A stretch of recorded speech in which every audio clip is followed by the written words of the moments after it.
మీరు కొన్ని వందల సంవత్సరాల తర్వాత కాశీ నగరం కావచ్చు, ప్రపంచం కావచ్చు, చాలా దారుణమైన పరిస్థితుల్లో ఉన్నట్టుగా సినిమా ఎత్తుకోవడమే అక్కడ ఎత్తుకున్నారు. బట్ ఎత్తుకున్న తర్వాత మాత్రం కాశీ నగరంలో నడిచే సన్నివేశాలు ఏది కూడా ఎక్కడ ఒక నాట్ 1% పెయిన్ చూపించలేదు. ఈవెన్ హీరో కానీ, బ్రహ్మానందం కానీ, ఆఖరికి పాన్ వేసుకునే ఓల్డ్ లేడీ కానీ, సో వాళ్ళంతా చాలా జోవియల్గా ఉంటారు. సో ఆ స్టార్టింగ్లో ఆ వెహికల్లో మాత్రమే పెయిన్ చూపించారు. సో కాశీలో ఎక్కడ పెయిన్ చూపించారు. అదొక చిన్న కామన్ మ్యాన్ డౌట్. రెండొక డౌట్ ఏంటంటే, అసలు శంబాల వాళ్ళ టార్గెట్ ఏంటి, లక్ష్యం ఏంటి, వాళ్ళ ఉద్యమం తాలూకా లక్ష్యం ఏంటి? రేపటి కోసం అన్నది ఓకే, అది కాయిన్ చేసిన వరుడు. అసలు ఏంటి వాళ్ళు అంటే కాంప్లెక్స్ని క్యాప్చర్ చేద్దామనా, లేకపోతే వరల్డ్ని మళ్ళీ ఓల్డ్కి వైభవాన్ని తీసుకురావాలనా?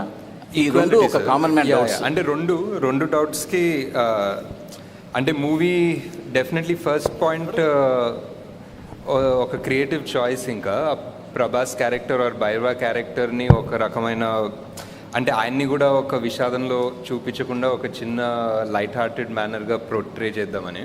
అండ్ అంటే ఎంత ఇప్పుడు లిటరలీ ఎంత విషాదం వార్ జోన్లో అన్నా they can still be some sort of life and humour అన్న థాట్ ప్రాసెస్లో సార్. సో అలా వెళ్ళాము.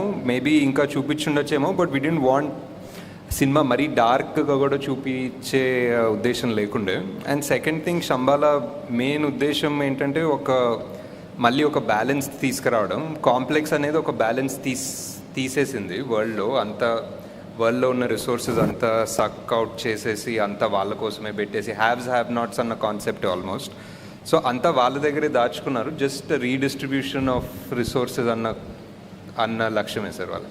అంటే కాంప్లెక్స్లో కూడా చూస్తే కాంప్లెక్స్ సుపీరియర్ ఎవరైతే బాస్ ఉన్నాడో ఆయన చాలా దుర్భర పరిస్థితిలో ఉంటాడు. ఆయనకి ఆ సీరం రావాలి, మళ్ళీ బలోపేతం అవ్వాలి. బట్ మిగతా కాంప్లెక్స్లో ఉన్న వాళ్ళతో చాలా ఎంజాయ్గా ఉంటారు. బట్ వాట్ ఇస్ ఇంకా అతనికి ఏముంది దానివల్ల అన్న కొన్ని మోర్ క్లారిటీగా ఇంకా పార్ట్ 2లోనే తెలుస్తాయి సార్.